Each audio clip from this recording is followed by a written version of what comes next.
Je souhaitais aujourd'hui aborder le cas des entreprises en forte croissance, du point de vue de mon expérience de coach et d'experte en ressources humaines. Les entreprises en croissance font face à une gamme de défis, en recrutement, en leadership, en organisation et en agilité. Les entreprises en croissance sont soumises à des problèmes de choix de ressources et de montée en compétences. Donc des problèmes de délai, de planning et de réactivité par rapport à la stratégie. Elles sont aussi soumises à des besoins de compétences très pointus qu'elles doivent former et qui sont difficiles à trouver. Les problèmes de recrutement proviennent principalement du manque de compétences sur le marché de l'emploi malgré le nombre élevé de chômeurs, d'être en capacité de gérer le flux des nouveaux salariés qui demandent une nouvelle organisation, des compétences en recrutement et une gestion fine de l'organisation.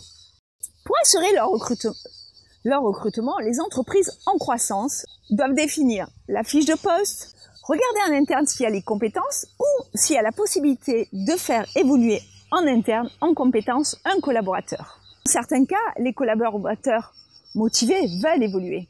Ces mobilités internes peuvent produire des modifications de poste à plusieurs niveaux dans l'entreprise, générant de la revalorisation, de la reconnaissance, de l'évolution professionnelle et ou salariale.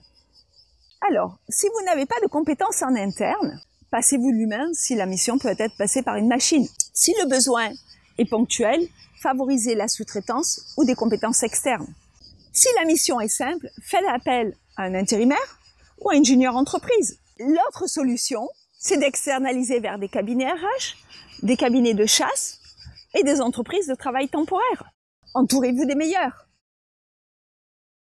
Les entreprises en croissance font face à une croissance rapide de leur organisation, pendant laquelle il est difficile pour elles de préserver leur propre identité.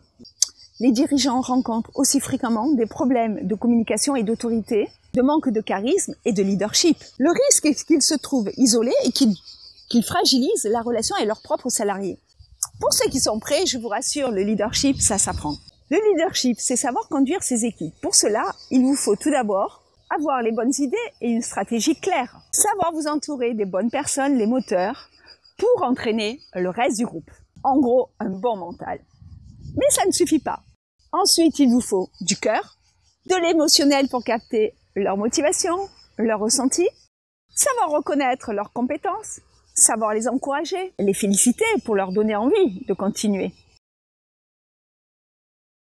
L'organisation de l'espace de travail peut subir de grands changements et ne plus apporter les conditions optimales au bien-être de vos salariés et à leur collaboration. La fuite de nouveaux collaborateurs risque de perturber les plus anciens. Perte de repères, moins d'interrelations, poursuite sur les anciennes valeurs, l'ancienne culture, alors que le changement est là. Il peut aussi surgir des problèmes de rémunération entre les anciens et les nouvelles recrues, ainsi que des problèmes de déstabilisation et de légitimité lorsque le nombre des nouveaux est supérieur au nombre des anciens. Ce que je vous conseille, c'est de prendre le temps de partager avec les autres vos réflexions et ensemble co-construire la décision finale. Ensuite, pour que la communication soit fluide et que l'implication de chacun soit optimale, réfléchissez à un environnement de travail où les collaborateurs sont proches les uns les autres, ce qui favorisera leur engagement et leur interaction. Dans votre action de management, vous ne savez pas toujours sur qui vous appuyer. Et pourtant, dans une phase où le contexte de croissance est important, cela est essentiel.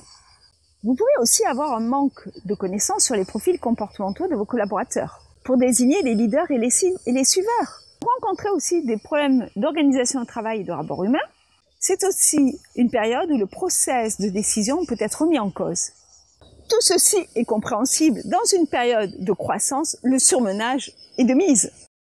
Je vous propose d'adopter une position plus agile. La base de l'agilité, c'est votre capacité à mettre en place des méthodes de réflexion collective, dites d'intelligence collective. Je vous propose les 3 méthodes les plus connues. La première, le brainstorming. Vous avez un sujet sur lequel vous bloquez, réunissez vos équipes et échangez librement. Chacun donne ses idées, libre cours, et chacun va repartir, rebondir des idées des uns et des autres. Au bout du temps écoulé, vous décidez de ce que vous retenez ensemble. Ça, c'est la première méthode.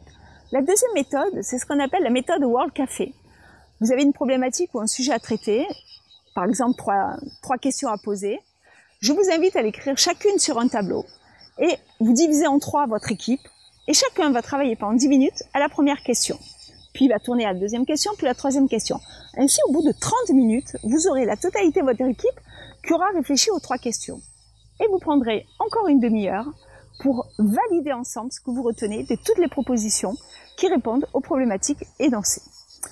La troisième méthode, c'est la méthode du co-développement. En tant que dirigeant, vous exposez un souci, une problématique.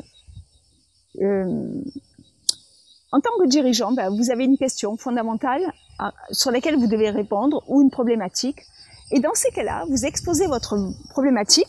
Vos collaborateurs, dans un deuxième temps, demandent un peu plus d'éclaircissement, vous questionnent pour mieux comprendre le contexte et le sujet.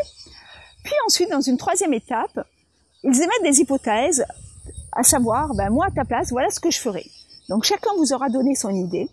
Et vous, en dernière étape, toutes ces idées qui seront arrivées nouvelles, qui viennent étayer votre problématique ou votre sujet, vous allez pouvoir retenir 1, 2 ou 3 points qui vont vous permettre d'avancer tout seul. Et ainsi, vous aurez co-construit ensemble des solutions au thème énoncé. Voici ce que c'est que l'intelligence collaborative et travailler ensemble. Pour vous, les entreprises en croissance, je vous propose les accompagnements suivants. Tout d'abord, du conseil en ressources humaines pour la partie recrutement, fiche de poste, sourcing, entretien de recrutement, sélection, intégration et suivi de la période d'essai. Je vous forme dans le développement de votre leadership et vous accompagne dans sa mise en pratique. Troisièmement, je vous propose de vous accompagner en coaching avec des questions puissantes, pertinentes et déstabilisantes à valider que vos décisions sont les meilleures. Ensuite, dans une posture de consultante RH, je vous amènerai à réfléchir sur les conditions de travail de vos collaborateurs. Et quatrièmement, j'accompagne vos équipes très concrètement à faire émerger ensemble les idées et co-construire les solutions pour une mise en application rapide. Et bien sûr, validée par tous. C'est cela l'intelligence collective. Et comme le dit très justement Confucius, le tout est supérieur à la somme des parties.